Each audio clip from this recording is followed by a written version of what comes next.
Hello, class. In today's lecture, we're going to be talking about the job characteristics model. Up until this point, we have been discussing different theories of motivation, some content theories, some process theories, and we've been really examining the elements or the characteristics of those models. And in some instances, we've even been applying them maybe to a personal situation or a work situation. Well, in this lecture, it is really all about application. So back in 1976, Hackman and Ullman proposed this job characteristics model where they said, okay, we understand some of the motivational theories that are being proposed, whether in psychology or in the world of business.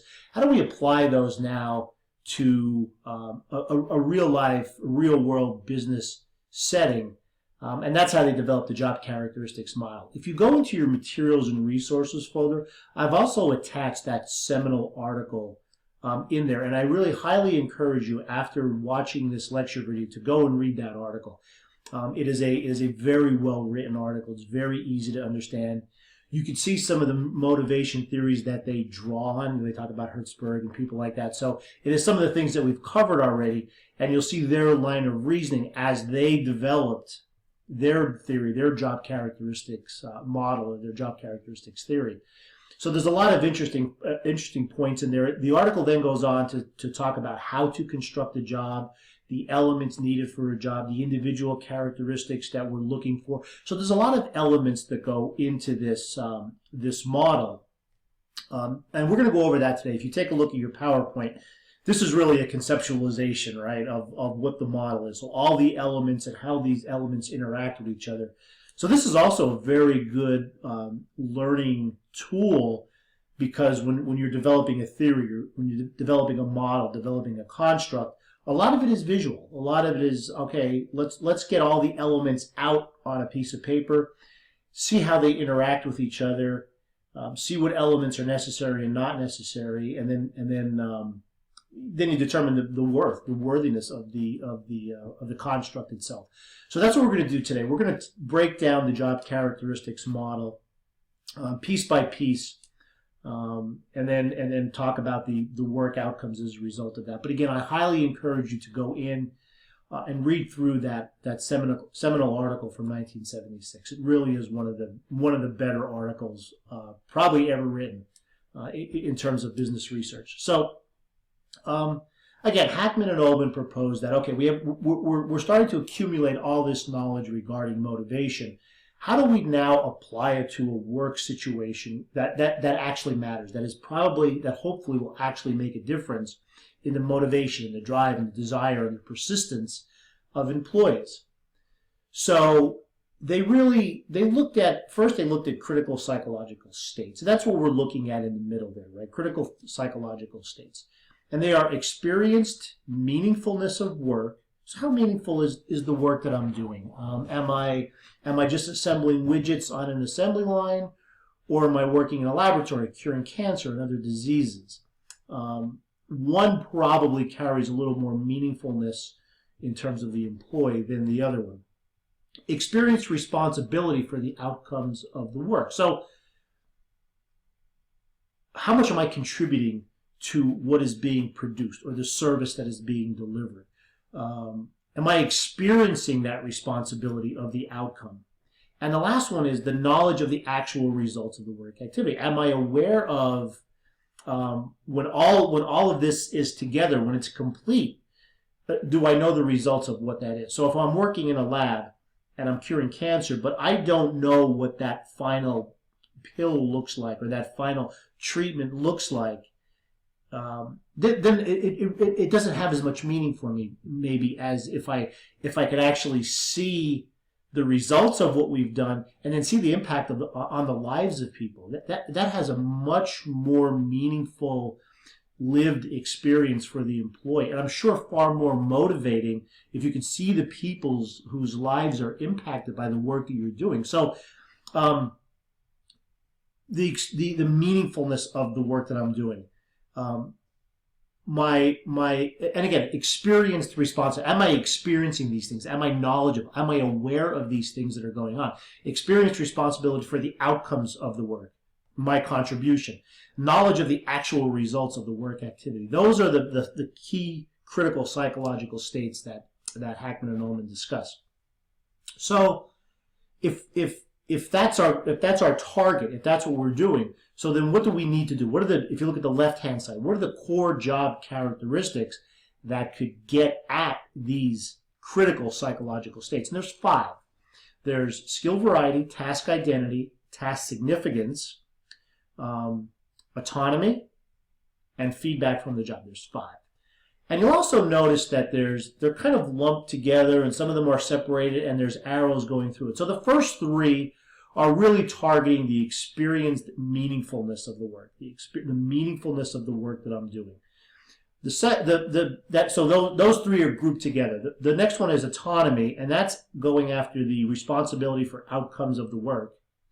And the last one is feedback from the job, and that's going after the knowledge of the actual results of the work experienced. So what do these mean? Well, skill varieties is just kind of what it sounds like. Are there different skills that are required, different activities that this job requires me to do? So skill variety is just that. It's what are the different activities that I'm doing? Again, am I just putting one widget into another widget on an assembly line, or am I doing a bunch of different activities? And then what are the skills required of me as an employee? Do I need a whole bunch of different skills? I don't need a lot of skills just to assemble one piece.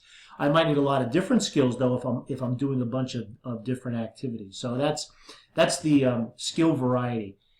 The task identity is how much am I aware of my contribution to the whole that's either going out the factory door or the service that's being delivered. So what am I contributing to the whole? And am I aware of what the whole is when it's done? So again, I'm in a lab and I'm just doing a little part of testing chemicals or doing something. Do I understand my role in the whole? And what is the whole when it goes out? What kind of impact does that whole have on people when it goes out the door? That's task identity. Task significance is really, we're talking about the importance, right? The task significance. Is what I'm doing important, and is it significant? So those 3 go to the meaning, speak to the meaningfulness. If we could design jobs that have all those elements, we could say then that the psychological impact that's having is meaningfulness of work. The next one is autonomy, and we talked about autonomy a lot in the past, and I think we've come to realize that is a very important component for motivation. How much autonomy do I have? How much freedom do I have? How much leeway do I have when it comes to either me working in my job or being able to decide what it is I want to work on and when I want to work on it? So that's a big element, right? And that speaks to the experience responsibility for outcomes of the work, that autonomy. And the last one is feedback from the job. And again, that's very self-explanatory, right? So we're talking about what type of feedback am I getting? And I don't necessarily just mean feedback from my supervisor. What kind of feedback is my supervisor giving me? It's just feedback from the work itself, from the work activities. At the end of the day, yes, I knew I did a good job. I don't need somebody to tell me I'm doing a good job. It's nice sometimes to get feedback from your boss so you could improve, right? And that's those high need for achievement people like that too, right? The feedback so they can improve upon what they're doing. So that feedback that I'm getting constantly throughout the day speaks to the results of the work activity. It addresses that psychological state. So if we have, and this model is set up specifically for a reason, if we have those job characteristics in place on the left-hand side, if we have these in place, it speaks to these 3 critical psychological states that we're trying to address. And then that should lead us, and there's one arrow coming out here, to positive outcomes. High intrinsic work motivation. Intrinsic, it's deep, it's innate. It's not something where I'm having to coerce somebody. So it leads to high intrinsic work motivation. High growth satisfaction. Job satisfaction. Again, that's one of those key measurements that we're looking at as business people. Jobs, are people satisfied with their jobs? High general job satisfaction.